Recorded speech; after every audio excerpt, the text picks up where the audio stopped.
You're listening to the Governor's Podcast, which is hosted by school governors for school governors who are new, current, or the future. On the Governor's Podcast, we have open, honest, and transparent discussions about governance in the UK education sector, sharing and providing insight into the realities of sitting around the governing body table and leaning in.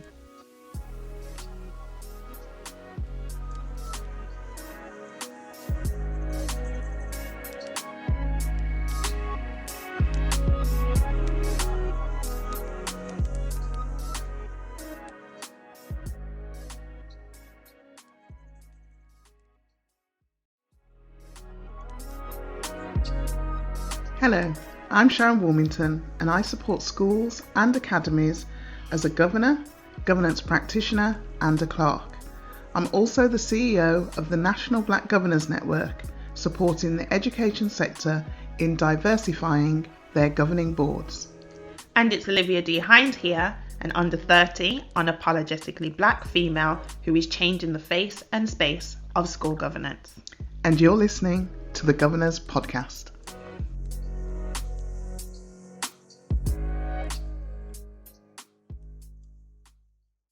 Okay, let's get into today's topic. How to ask questions. When to ask questions. Yeah, when or how or what questions to ask. What questions to ask. Okay, so this usually starts off if you've even read the papers. If you haven't read the papers, it may be a bit more challenging to ask questions because you haven't allowed yourself to digest the information that's there.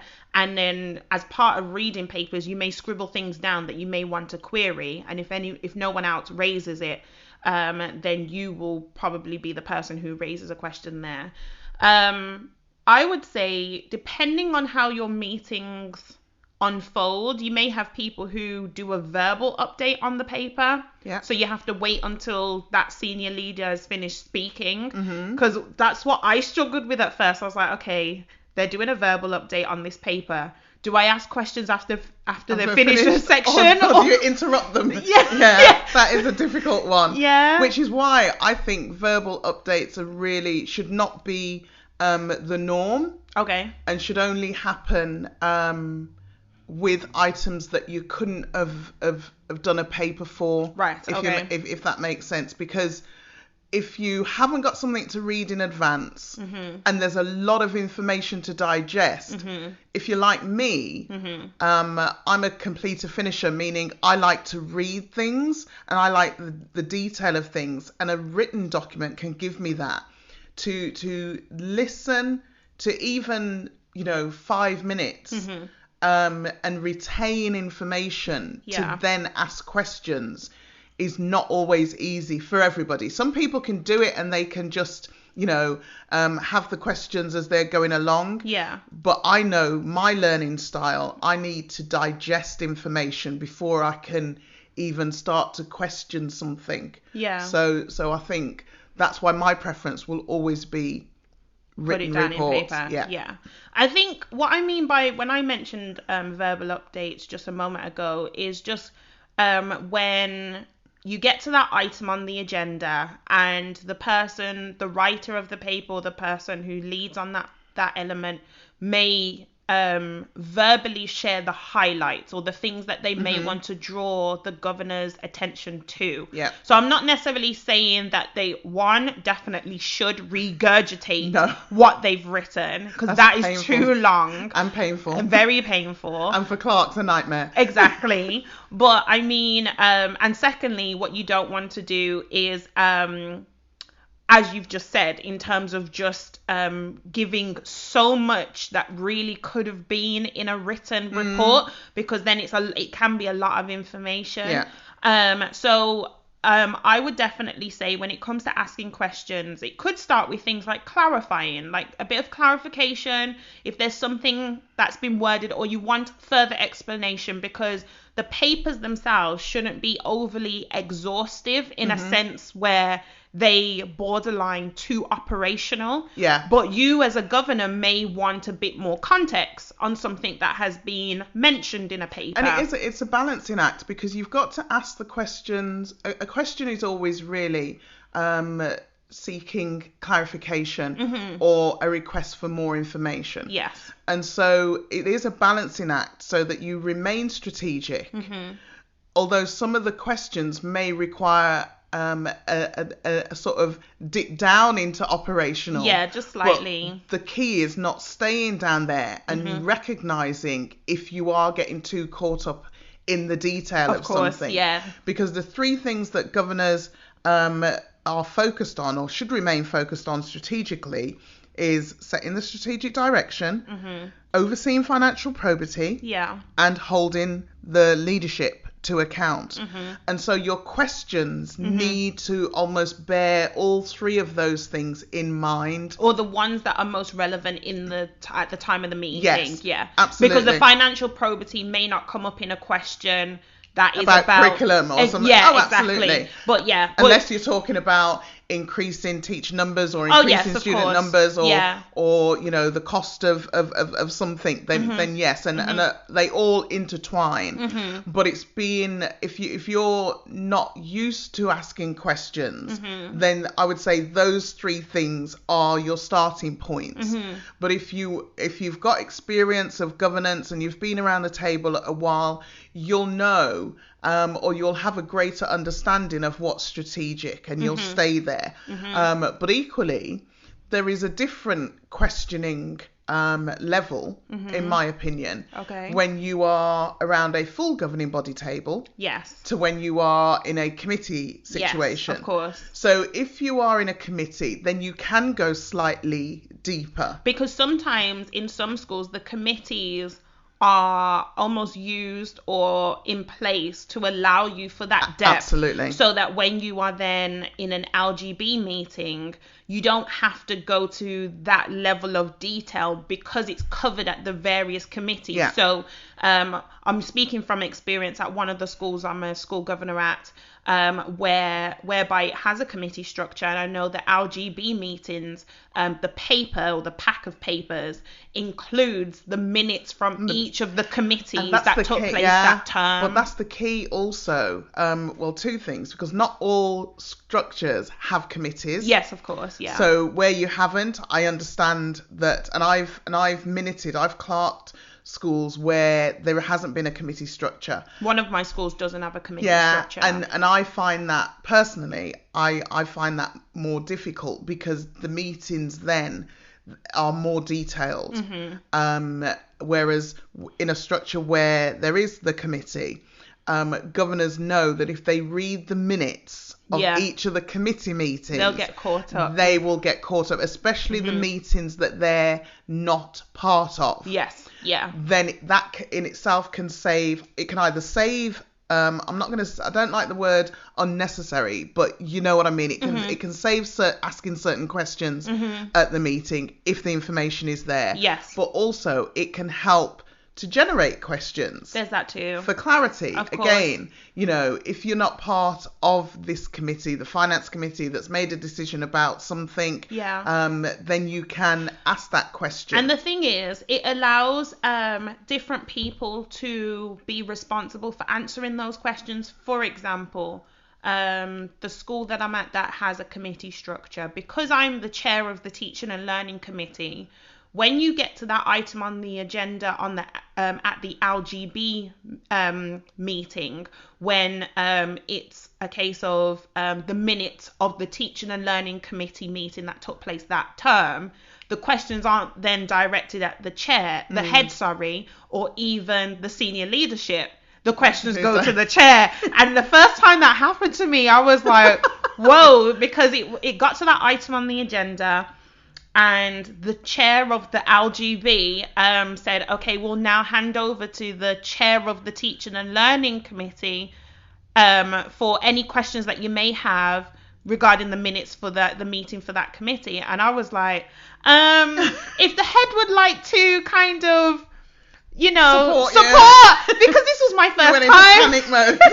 And then the head was like, in a jovial way, not in a case of, no, Olivia, this is for you. It was more a case of, no, I'm sure you'll be fine, chair. I was like, wow, okay. Just threw you under the bus. Yes, because then it's checking that I guess it's a part of the accountability of everyone. It makes sure that me as chair, that I know what I led the meeting on, and can I take questions from fellow governors who are not on that committee and really explain what was discussed if there is a question around something that needs to be discussed. Yeah, what I do, wearing my clerk's hat for a moment, is when I've got a new committee chair, I sort of prepare them for their first, whether it's the LGB or in the case I'm thinking of, the trust board. And I will say to them, just feedback 3 key items and any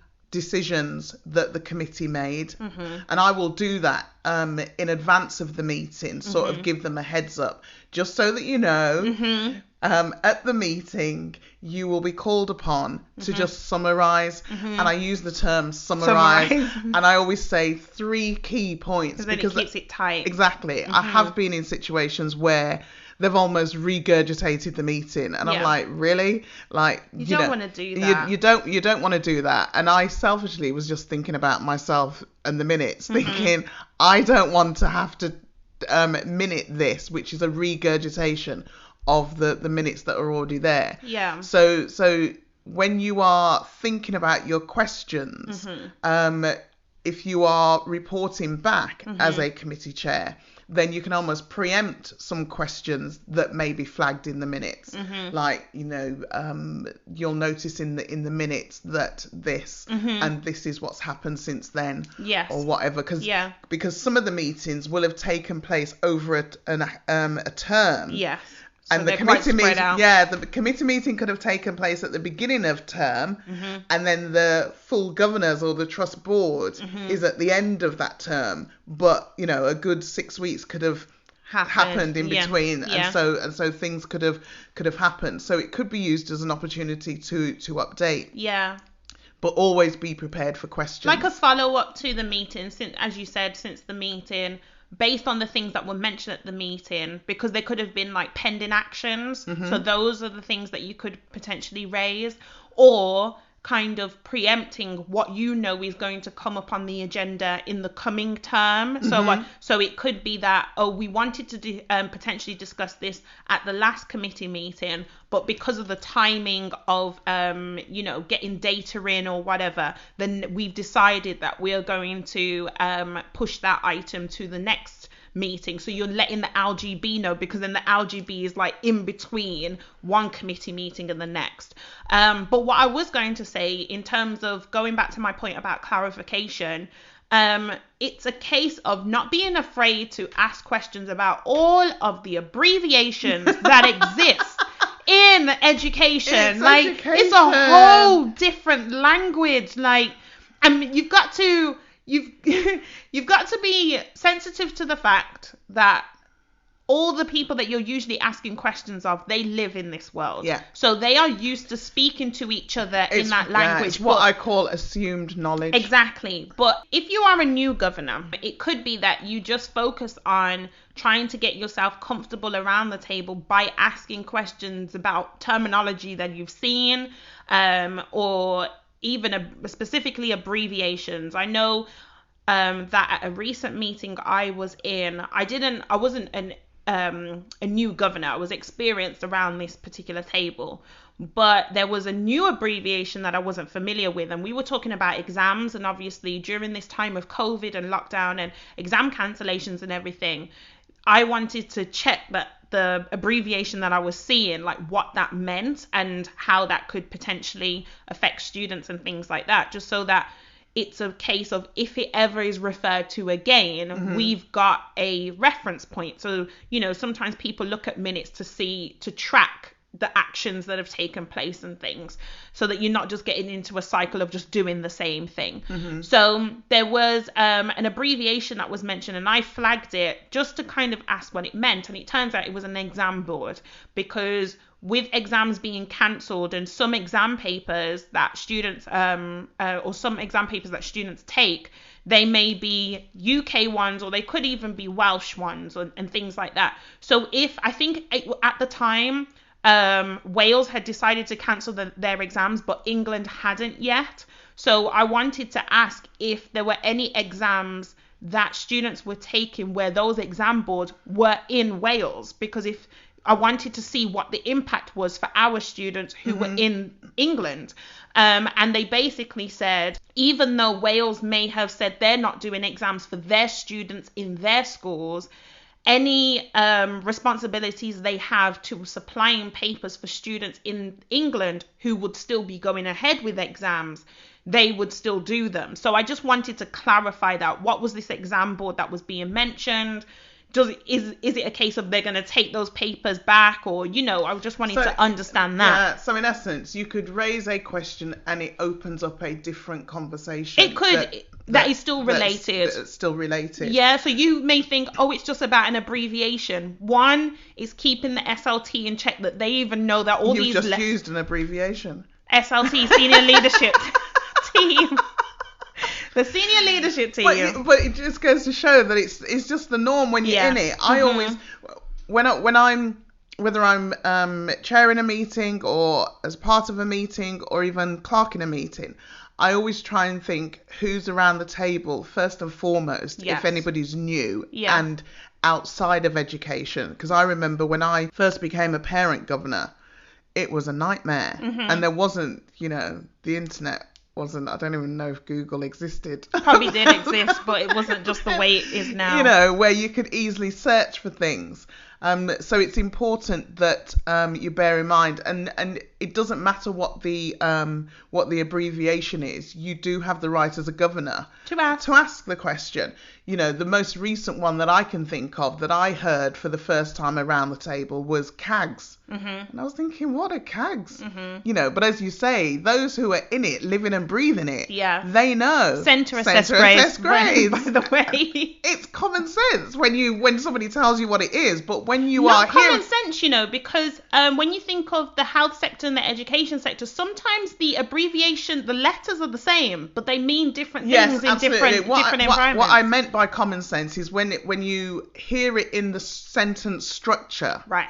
It makes sense. Yeah. Because they were talking about exams and all that kind of stuff, and so referring to CAGs, but it's interesting how quickly an abbreviation can just take hold and just become so part of the language, even when it's new. Because before lockdown, before the exams were cancelled in 2020, I'd never heard of. Maybe there were centre assessed grades before, but it's just not widely known or widely. To my knowledge, they never hit the governing body table. And then what happens is you finally get comfortable with an abbreviation, and then that abbreviation changes. Because in a meeting I've had since the turn of 2021 and all the new announcements, apparently, no one hold me to this, but apparently CAGs is a term that's going to actually be used less this year in terms of the exams that are, or the for 2021 examinations or grades.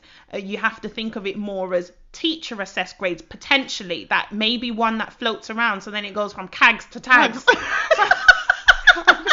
I've heard this. And tags is something completely different in the social media world. Well, yes, because then you have social media tags, hashtags, and exactly. So it depends on the environment you're in. So I would say, don't be afraid of asking questions. Absolutely not. Ask questions, however small, however big. I know me and you have spoken about this before, where you've given an example of a question you've asked on data that you do not see. So there's a lot of data that's presented, and I remember, by all means, you can I think it add context to this. I'll summarize it as the 80-20 kind of rule. So if there's 80% success in a particular thing, don't focus on the 80%. Find out what's happening with the remaining 20%, especially if it's in relation to children, specifically around needs or safeguarding or anything like that. If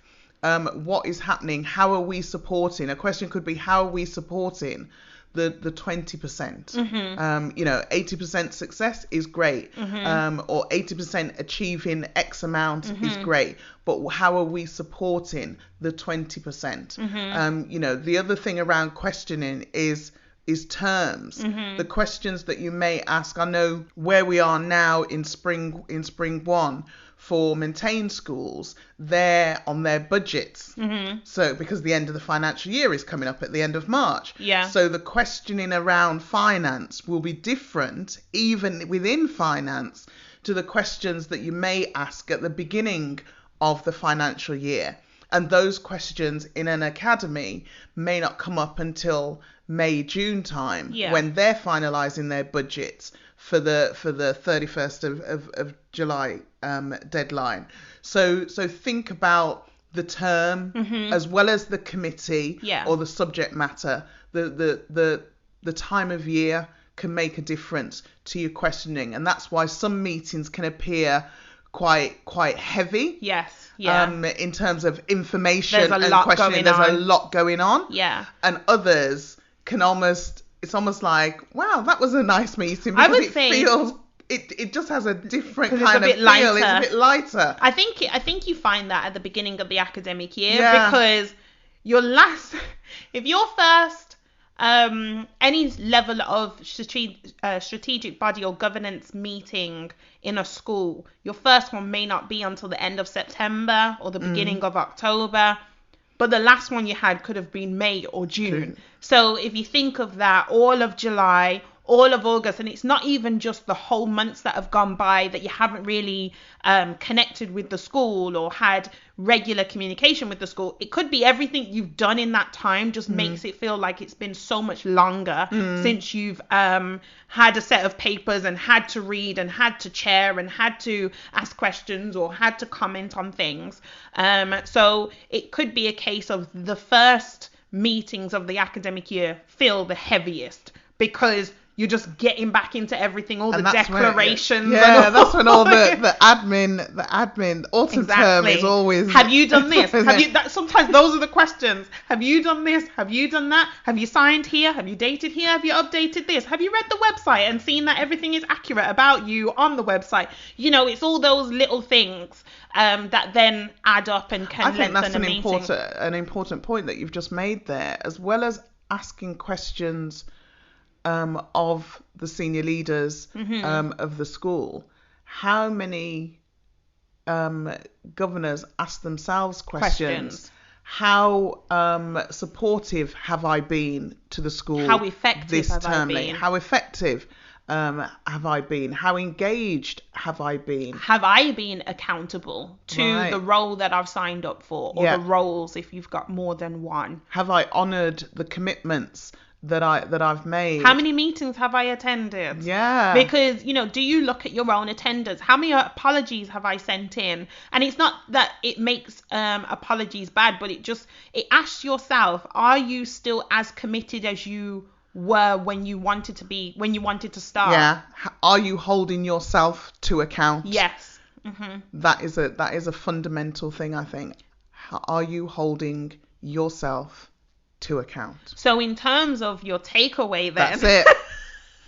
No, it's true. Your takeaway always seems to be the last thing that you said. because it's almost like light bulb moment. I as governor, have I allocated sufficient time to read the papers? Have I been true to my role? Have I responded to that email? Yes. Have I completed that form? Have I done the training that I know that I need to do, but also any that I may have agreed to do or requested to do, and then it fell by the wayside? So I think the first level of questioning starts with you. Wow, that's kind of deep. You're welcome. That's kind of profound. I would say, it's funny. I actually feel like, just like a previous episode, I actually feel like my takeaway here very much leads on from something you've said. But I would word it as my takeaway being the power of asking questions comes from your willingness to not be passive. What? So if you do not want to be a passive governor, someone who literally holds the seat but doesn't make any sound from the seat, then be curious. ask something. So if you are willing to not be passive, right, then your questioning in itself will be impactful. You won't see questioning it as something, it's a barrier, or it's a problem, or it's a challenge, or I need to ask a question here, or it needs to be a detailed question, or I need to be super knowledgeable in order to even feel myself worthy to ask a question. No, you just need to be committed to not being passive. And your question in itself will be impactful, because your question will come with some sort of intention. It will either come with an immediate answer, or it will trigger a thought. There are times when I've asked questions and the head teacher or the senior leader who my question is directed at, or a fellow governor, because sometimes you may find that you're in a conversation, you're in a discussion, and you're asking a fellow governor about their question, or asking them about their activity. And it's intentional, but they'll say, "Oh, I never thought of it like that." Exactly, that's the key. I never thought about that, or it sort of throws up an option, another option. Yes, you could have 2 or 3 options in front of you that have been laid out, and all the due diligence and everything has been done, and waiting for a decision. And a governor could come with a question that isn't even on the table, but then it's something you've not considered, but it's like, ooh, that's a good idea. Or we can given a different perspective. Exactly, you can explore it. So I feel like if you are someone, if you look at yourself as a person, and you just think, I don't want to be passive in any space I'm in, particularly in a space where you're there to influence and support and challenge in a positive way. If you are committed to not being passive, then you will make every question you ask and any question you ask intentional. And that's what I mean by my point. Absolutely. That makes sense. Thank you.